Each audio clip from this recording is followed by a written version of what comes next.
This is National Native News. I'm Antonia Gonzalez. Canada's Assembly of First Nations Chiefs have voted unanimously to reject any changes to the oil tanker ban off the northern coast of British Columbia. As Dan Karpinchuk reports, the resolution came during a First Nations meeting in Ottawa, and less than a week after the federal government and Alberta signed a memorandum of understanding about a future pipeline. The Chiefs also voted in favor of requesting that Ottawa withdraw the memorandum, saying it could pave the way for a new pipeline through BC. The national chief of the AFN, Cindy Woodhouse-Nepenak, says Native leaders are united. Canada can create all the MOUs, project offices, advisory groups that they want, but Chiefs are united. When it comes to approving large national projects on First Nations lands, there will not be getting around rights holders. Prime Minister Mark Carney also addressed the AFN meeting, saying he plans to meet with coastal British Columbia First Nations. Merle Alexander is a lawyer who represents two of those bands.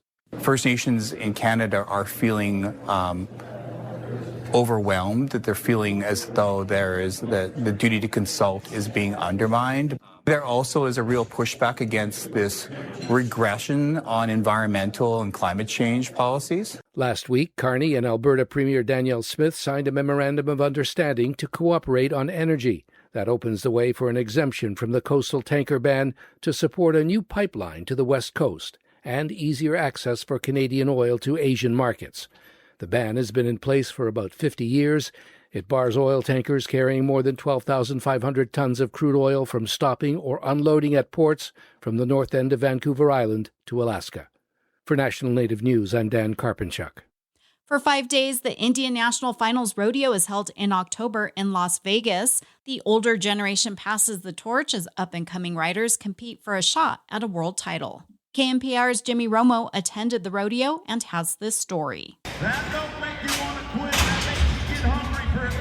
Behind the bucking chute at the Indian National Finals Rodeo in Las Vegas, or INFR, young riders suit up in their protective gear.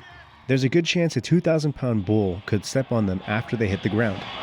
Rodeo hands funnel the bull from their pens to the chute through a series of gates. Then they set them one by one to let the rider get on. When it's time, the gates open, and the animals buck repeatedly, trying to throw the rider off its back. A junior bull rider has to hold on to a bull with one hand for at least 6 seconds to score points. Cassius Thomas, who's 17, held on long enough to secure his win in the Junior Bull Riding INFR World Championship. Well, I just love the feeling, love the adrenaline, and sure love the money. Cassius's father, Daniel Thomas, 52, was also a bull rider in his youth. Both are enrolled members of the Navajo Nation. Oh, the Navajo Nation, I believe this is the way of life, given the horses, the livestock, the sheep. So it all goes back to that.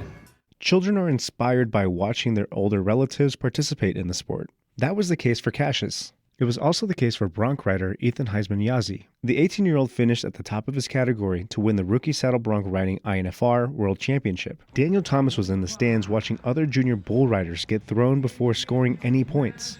Then it was time to watch Cassius take his turn.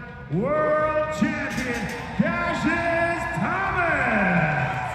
The feeling of while the bull was bucking, I could kind of anticipate what it felt like.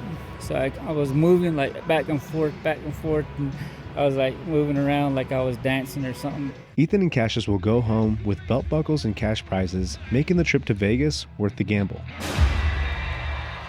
That was Jimmy Romo reporting, and I'm Antonia Gonzalez.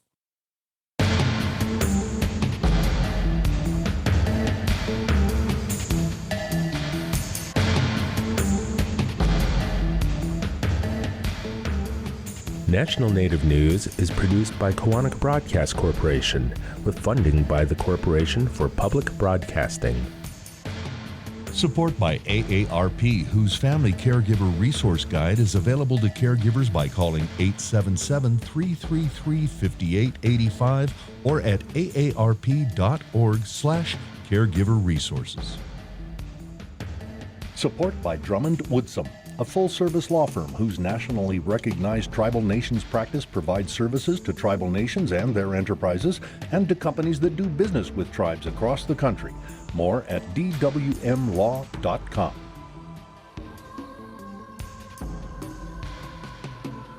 Native Voice One, the Native American Radio Network.